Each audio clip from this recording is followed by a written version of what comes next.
Bonjour à tous. Aujourd'hui, dans les paroisses de Thionville, Yutz et Vallée de la Fensch, nous vivons un culte un peu particulier. Nous sommes réunis ensemble à la fin d'une formation qui s'appelle « Former ensemble une église de témoins ». Et à l'issue de cette formation, nous avons voulu formuler ensemble une vision pour notre secteur, une vision pour le témoignage de l'évangile de Jésus-Christ. Voilà le fruit de ce culte.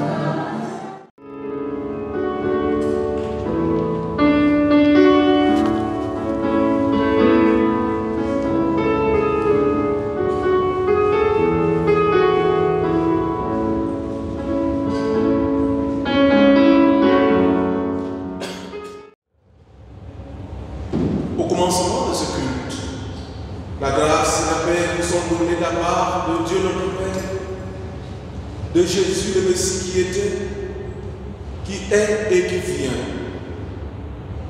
et la part de l'Esprit Saint qui habite en nos cœurs. Amen.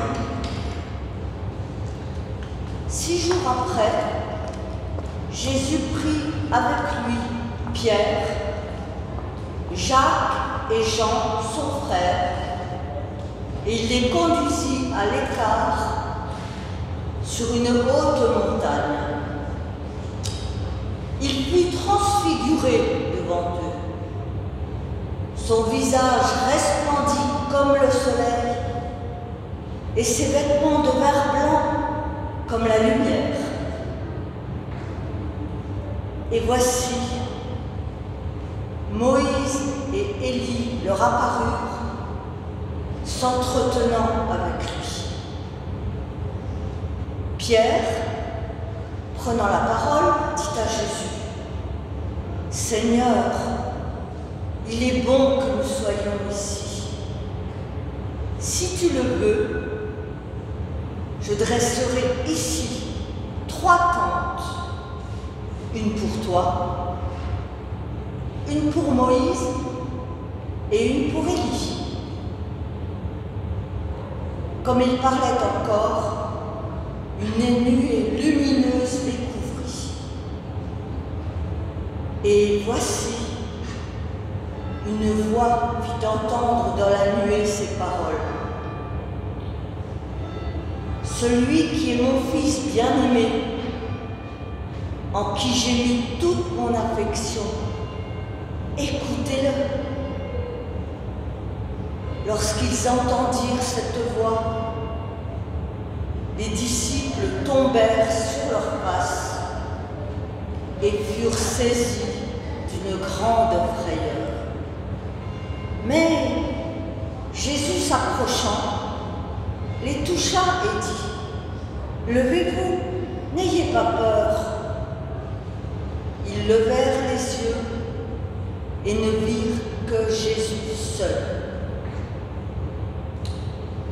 Comme ils descendaient de la montagne, Jésus leur donna cet ordre. Ne parlez à personne de cette vision jusqu'à ce que le Fils de l'homme soit ressuscité des morts.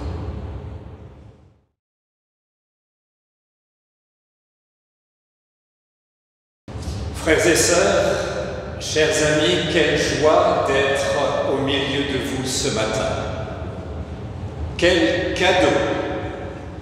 Tout d'abord, que nous puissions nous retrouver pour de vrai. Aujourd'hui, nous disons en présentiel. C'est un nouveau mot qui a été inventé ces derniers mois. Le cadeau suivant, c'est le thème et l'évangile proposé pour ce jour. Lorsqu'ensemble nous avons imaginé nous retrouver le 31 janvier 2021 à Thionville, nous n'avons pas regardé quels étaient les textes proposés à la lecture ou à la prédication. Et c'est il y a quelques jours, en préparant, que nous avons découvert ces textes et en particulier celui de l'Évangile qui est le récit de la transfiguration de Jésus. Un cadeau, parce que 3 des 12 disciples ont une vision. Et c'est exactement là où nous nous étions arrêtés ensemble. lorsqu'après 9 mois d'interruption, nous nous sommes retrouvés le 17 octobre 2020 pour parler de vision, pour chercher ensemble une vision pour votre vie d'Église, ici, dans vos paroisses, dans votre secteur. Et voilà qu'aujourd'hui, une vision biblique nous est offerte. Qu'a-t-elle à nous dire dans ce contexte si particulier que nous vivons aujourd'hui et pour vous, ici, à Thionville, à Yutz, dans la vallée de la Fench? Cette vision nous invite à 4 démarches: à écouter, à nous lever, à être sans crainte et à témoigner. Accompagnons Jésus, Pierre, Jacques et Jean sur une haute montagne. La montagne, un lieu propice, à l'écart, pour rencontrer Dieu. Un lieu où Dieu s'est manifesté à de nombreuses reprises tout au long des récits de l'Ancien Testament. Et voilà que sans transition, le récit nous dit que Jésus fut transfiguré devant ses 3 disciples, que son visage resplendit comme le soleil, que ses vêtements devinrent blancs comme la neige.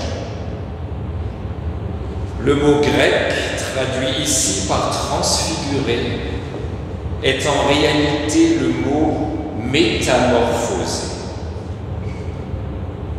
Une transformation radicale a lieu qui en annonce une autre, celle de la résurrection. Au moment où Jésus prépare ses disciples à sa passion et à sa mort, ce qu'ils ne veulent en aucun cas entendre, il les laisse entrevoir de manière extraordinaire la suite des événements, ce qu'ils ne peuvent ni imaginer ni comprendre. Et la vision s'intensifie. Et voici que leur apparurent Moïse et Élie qui s'entretenaient avec lui.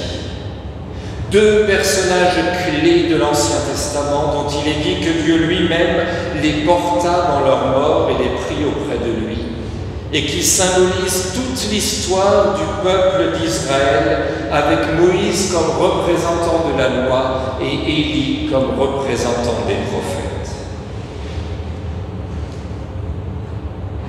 Que se sont-ils dit? Malheureusement, leur conversation ne nous est pas rapportée. Mystère.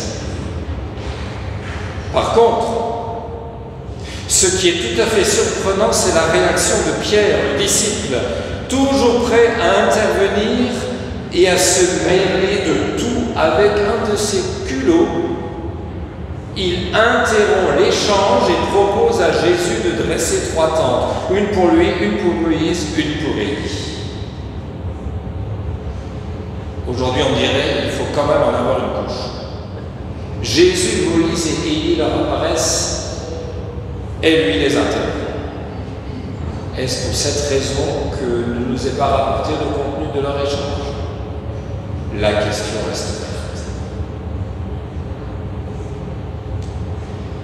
Lorsque nous vivons quelque chose d'extraordinairement beau et bon, nous aimerions tant que cela dure. Nous aimerions retenir ces instants magiques où tous les problèmes et les soucis du quotidien nous sont enlevés et où nous goûtons un pur bonheur.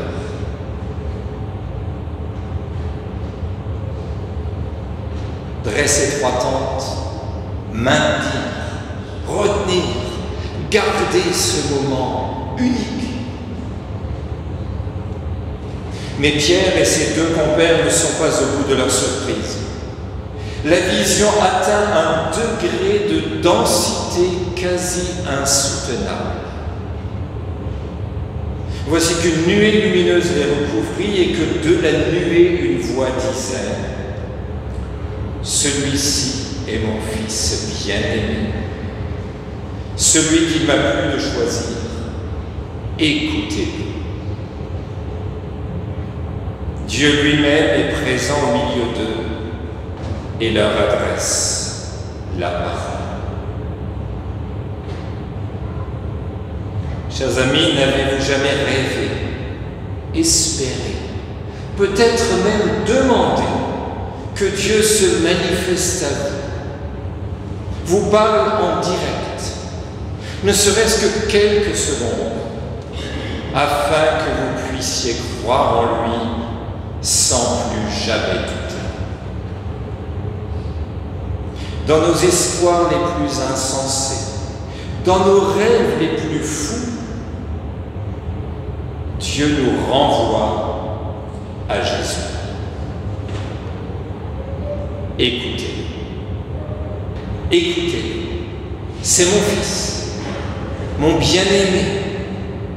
Il parle de moi. Il parle pour moi. J'ai choisi de m'adresser à vous par lui.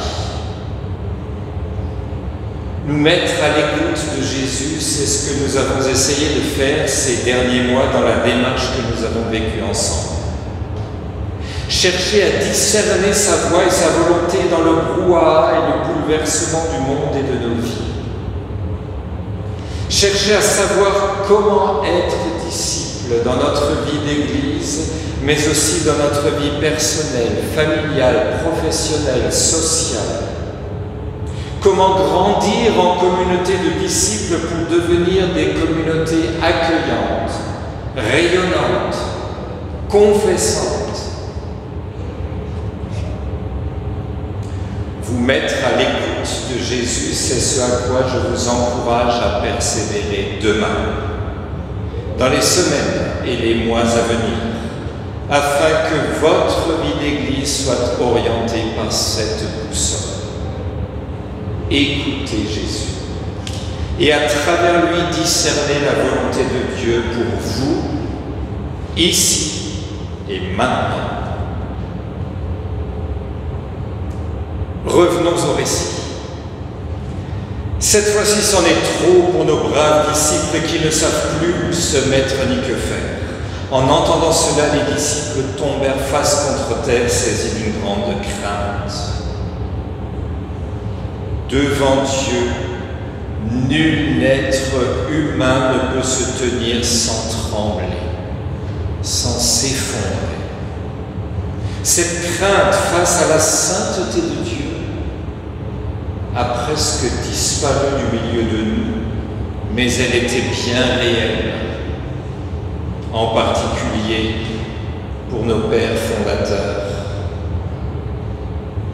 et Martin Luther. Comment subsister face à Dieu, moi, pauvre pécheur? Une réaction semblable devrait encore être la nôtre si nous nous retrouvions seuls face à Dieu.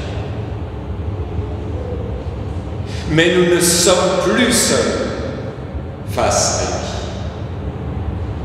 lui. Jésus s'approcha, il les toucha et dit : relevez-vous. Combien est-ce réconfortant quand quelqu'un s'approche de nous, dans nos troubles, nos doutes, nos souffrances, nos pleurs, notre malheur, et nous touche avec tendresse et bonté. Nous en mesurons le prix, particulièrement en ces temps où il nous est recommandé de garder une distance physique les uns des autres. Ne vous donnez pas la main. Ne mettez pas votre bras autour de l'épaule de l'autre pour lui manifester votre proximité. Ne vous serrez pas dans les bras les uns des autres pour marquer votre compassion. Voilà presque un an que ces gestes spontanés nous sont vivement déconseillés, voire interdits. Et leurs conséquences physiques et psychologiques nous pèsent de plus en plus, nous déroutent, nous font sombrer. Jésus s'approcha, il les toucha.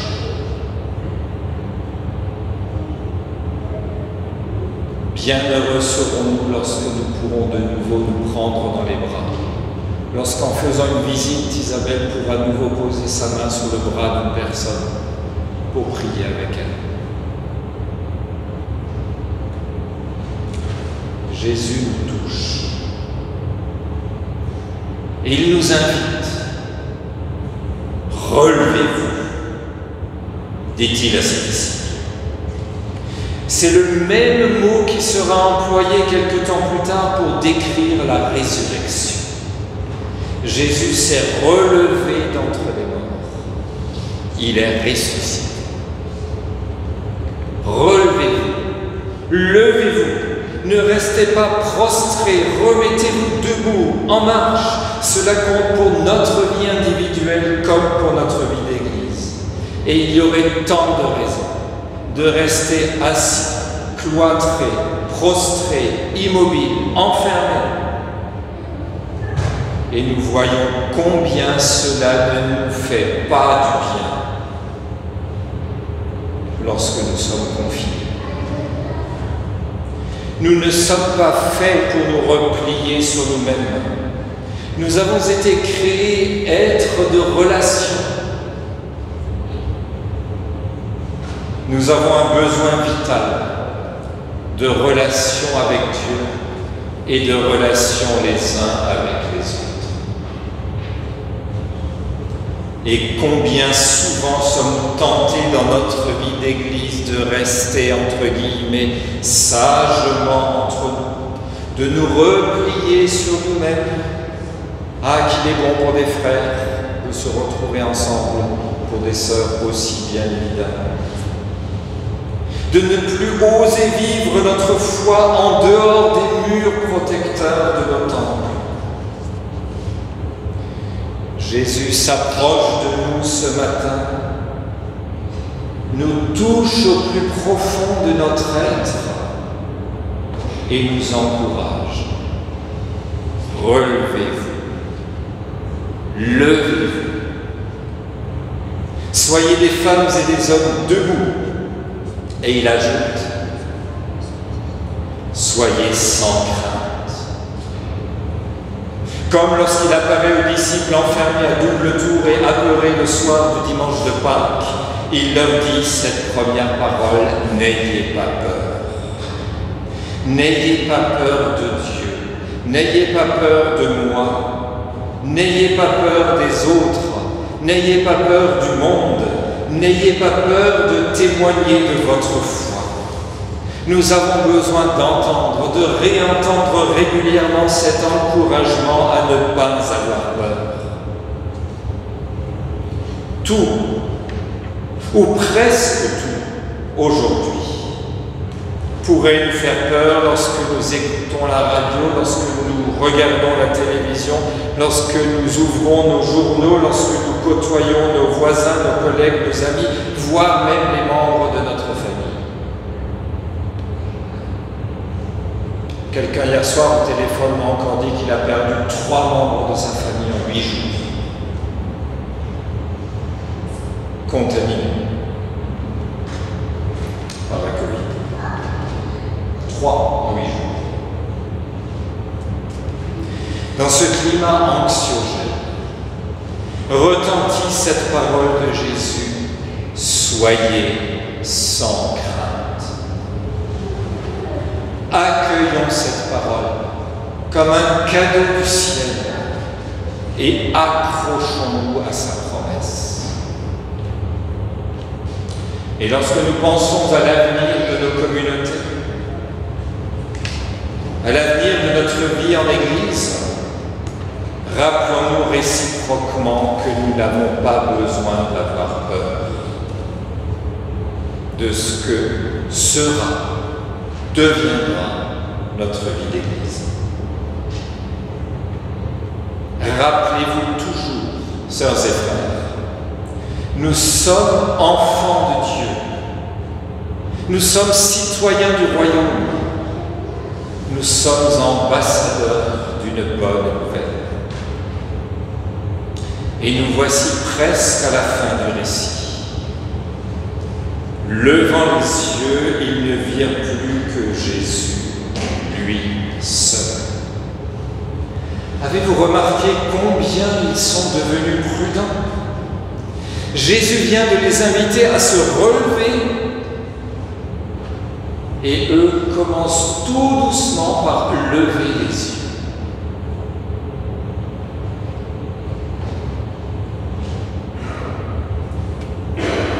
Oh, comme je me reconnais en eux.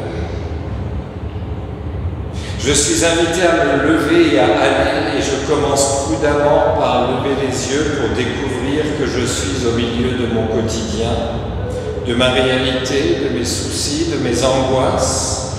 La vision a disparu, l'extraordinaire s'est envolé, l'ordinaire reprend le dessus. Est-ce ce qui va se passer pour notre parcours, former une église de témoins ensemble? Vous avez déjà été mis à rude épreuve parce que notre cheminement a été interrompu de façon inopinée et brutale pendant de longs mois. Avez-vous encore l'élan ressenti il y a un an, le 18 janvier 2020, lorsque nous avons vécu les modules 5 et 6? Gardez-vous la volonté d'une perspective encourageante pour les mois et les années qui sont devant vous, avec les changements personnels annoncés dans votre secteur d'église? Vous qui avez participé à ce parcours, pourrez-vous entraîner les autres membres de vos communautés à oser un regard nouveau sur la vie de l'Église, à ouvrir de nouveaux chemins, comme nous y ont encouragé Anne-Isabelle et Daniel dans leur témoignage? Et vous qui n'avez pas cheminé avec nous jusqu'à présent, aurez-vous la curiosité de demander aux autres ce qu'ils ont découvert et ce qu'ils ont vécu?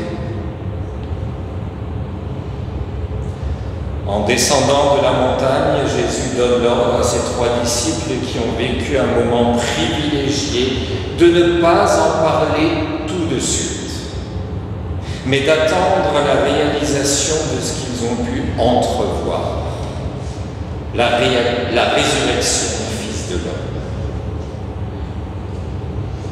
Entre-temps, tout le groupe et tous ceux et toutes celles qui ont suivi Jésus passeront par l'épreuve de sa passion avant de découvrir la réalité de sa résurrection.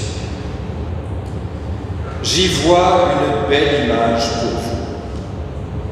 Vous pouvez vous donner le temps de vous raconter, de vous questionner, de vous rapprocher les uns des autres, de partager vos découvertes et vos doutes. Recherchez l'échange et à l'aide de la feuille de route qui vous sera présentée dans quelques instants et que vous serez invités à faire vôtre en communauté, devenez ensemble témoins de Jésus-Christ, de la bonne nouvelle de l'amour de Dieu pour le monde, de sa tendresse et de sa proximité pour chacune et chacun d'entre vous en Jésus-Christ. Enracinés dans la richesse de ce que vous ont transmis ceux qui vous ont précédés, osez des chemins nouveaux.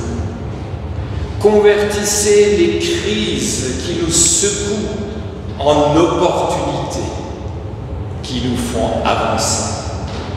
Grandissez en communauté de disciples et devenez une communauté missionnaire. Que nous dit notre texte? Restez à l'écoute du Christ. Levez-vous et marchez à sa suite. Soyez sans crainte et témoignez de ce que vous avez découvert et qui vous fait vivre. Amen.